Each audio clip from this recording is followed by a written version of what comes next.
So friends, in a few days, we will celebrate the miraculous birth of Jesus.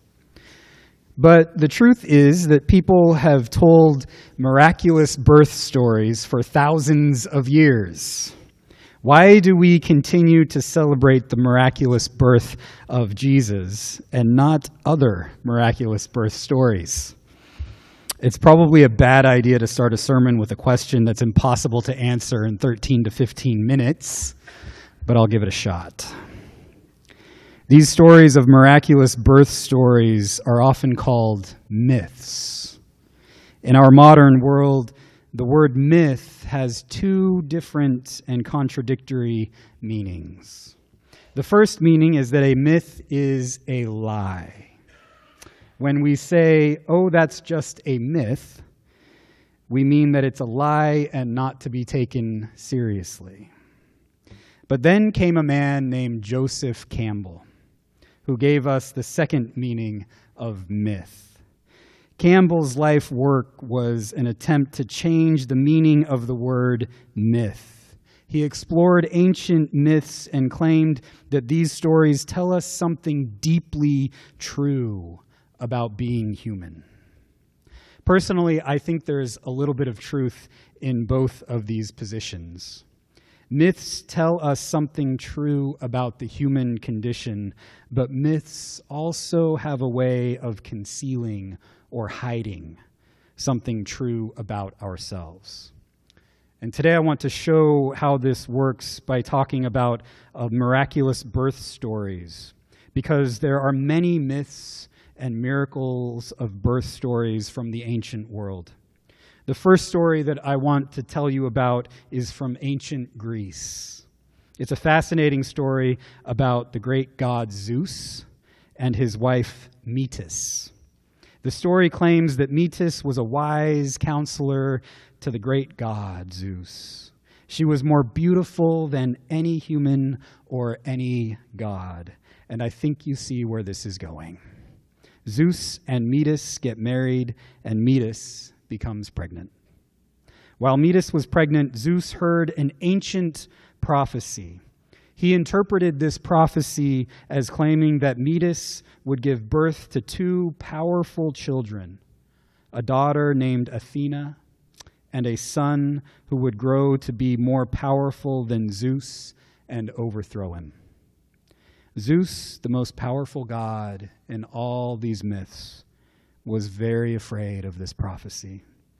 He was primarily concerned with his own self-interest, and so he sought to kill his own wife, Metis, by turning her into a fly and eating her. And that's pretty weird. Yeah, that's weird. But to add to the weirdness, when Metis found herself as a fly in Zeus's belly, she discovered a way to give birth to their daughter Athena. But the baby Athena was still trapped inside of Zeus.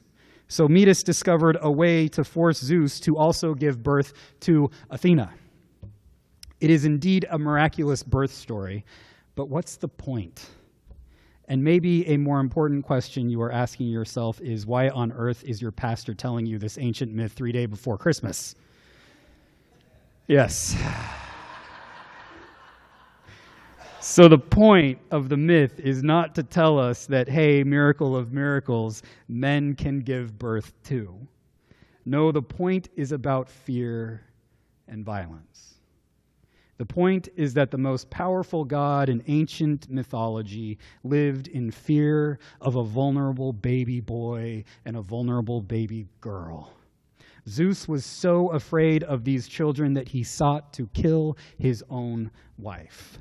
And so the point is that the gods are fearful, and because they live in fear, they act out in violence.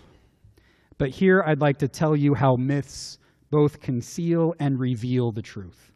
There is a modern critique from some of our atheist friends that claims religion is just mere projection of the human condition onto the gods. And I actually think this is a really good critique. The truth, for example, is not that the gods are in the divine realm, living in fear and acting out in violence to protect themselves and their own self-interest. That's a false view of the gods. That myth tells us an interesting story, but it conceals the truth that the problem of fear and violence is not with the gods, it is with us. In other words, it's not the powerful god Zeus who is afraid of children. It is powerful men who are often afraid of children. That's because children, both girls and boys, are a sign of hope and change to the status quo that largely benefits the self-interest of the most powerful. The psychological truth behind this myth is that humans project our own fear and violence onto others, the gods, or onto other people. And once we live in fear, we act out in violence. But I want you to notice the difference between the Zeus and Metis myth and our miracle stories this morning. In our passage from Isaiah, the Assyrian Empire is threatening to conquer the kingdom of Judah. The king of Judah was a man named Ahaz. And as Lori told us earlier, Ahaz lived in fear of the Assyrian Empire. The prophet Isaiah told Ahaz to ask God for a sign that things would be okay. But Ahaz refused to ask for the sign. And we aren't told why he refused, but I think we have a good guess. You see, the prophets continually told the kings of Judah, like Ahaz, that the nation was in trouble because, similar to Zeus, most of the kings only looked after their own self-interest. Kings lived in fear that they would lose their power. So they constantly tried to work behind the scenes to try to defeat someone they thought might be a political rival. Stop me if this is sounding familiar to any of you. Sometimes those rivals were adults, but sometimes the perceived rival was a baby that could become the next king. But the prophets said that defeating their rivals for their own self-interest would only get kings and the nation into more trouble. The answer, particularly for the prophet Isaiah, was that kings were supposed to stop looking out for their own self-interest and start looking out for the interest of others, particularly for those who were the most vulnerable.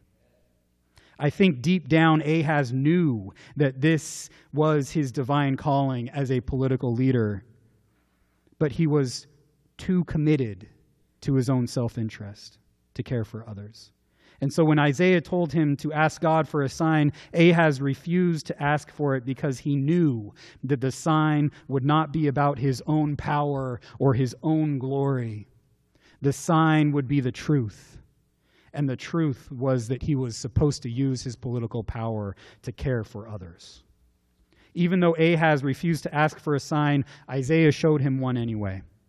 He pointed to the woman who was about to deliver a baby, and the woman would name the child Emmanuel, which means God is with us. Now, if I were Ahaz, I would be pretty angry about this. I would want the sign that God is with us to not be a vulnerable baby, but to be me. I would want the sign to be not a vulnerable baby, but maybe our most powerful divine warrior. Isn't that where we find God in this world, in the powerful? Isaiah says no. You find God in the world primarily in the vulnerable, including a vulnerable baby. And here's the point. The ancient Hebrew storytellers challenge other ancient myths. The most powerful god in ancient myth of Greece, Zeus, lived in fear and so acted out in violence. Well, in the story about Isaiah, it's not God who is afraid and violent. It is King Ahaz who lives in fear and acts out in violence. It's kings and prime ministers and even some presidents who live in fear and act out violently, even against children. The birth of Jesus is another important example of this type of storytelling.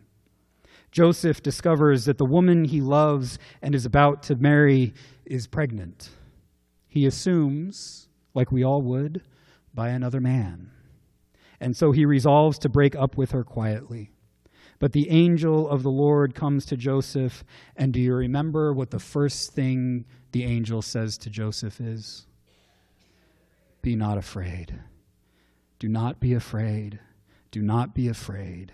Do not be afraid to take Mary as your wife. Whenever angels show up in the New Testament, they always deliver the same message. Do not be afraid. You don't have to be afraid that God is like Zeus. You don't have to be afraid that God is going to turn you into a fly and swallow you up. You don't have to be afraid that God is going to strike you down with lightning bolts.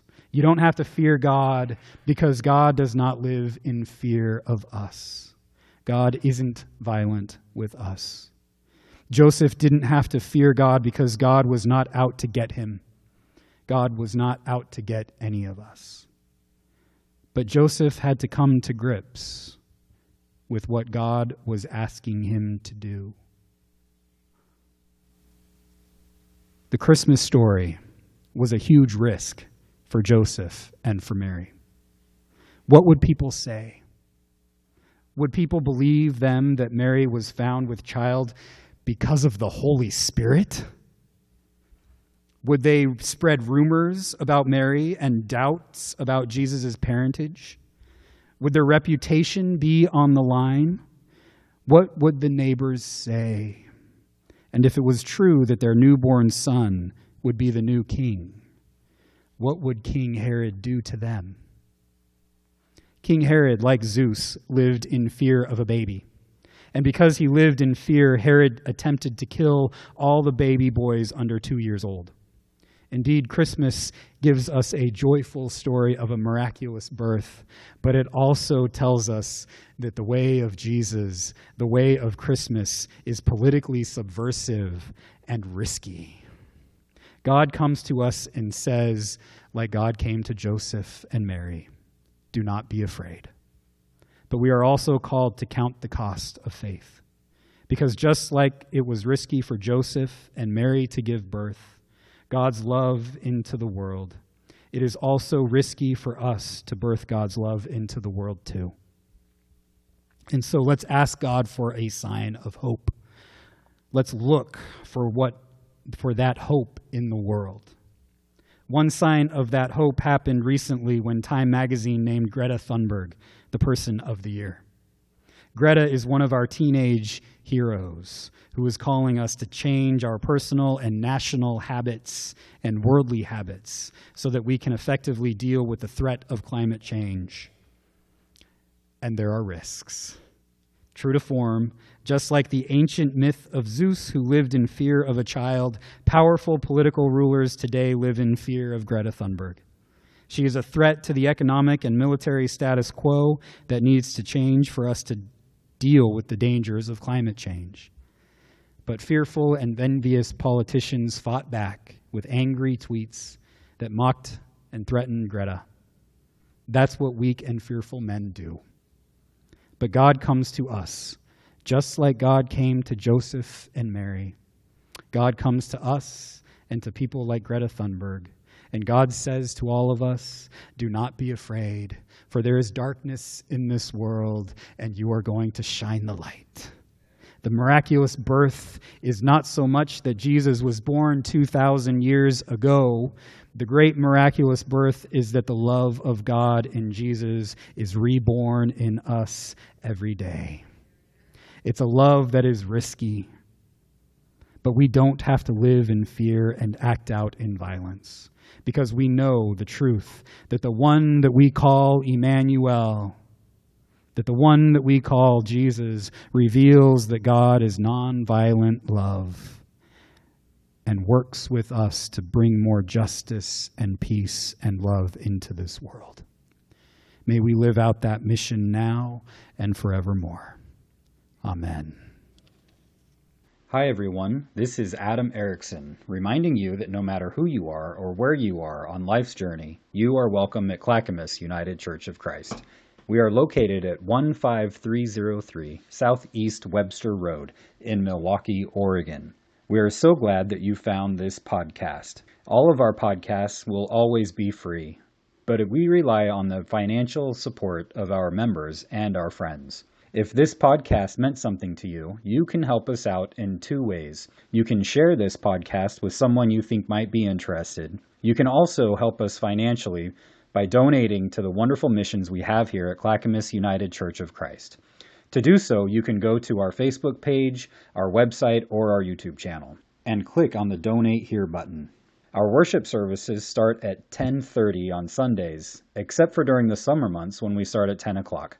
If you would like more information on our church, you can visit our website at c-ucc.org. You can also reach out to me through email at adam@c-ucc.org.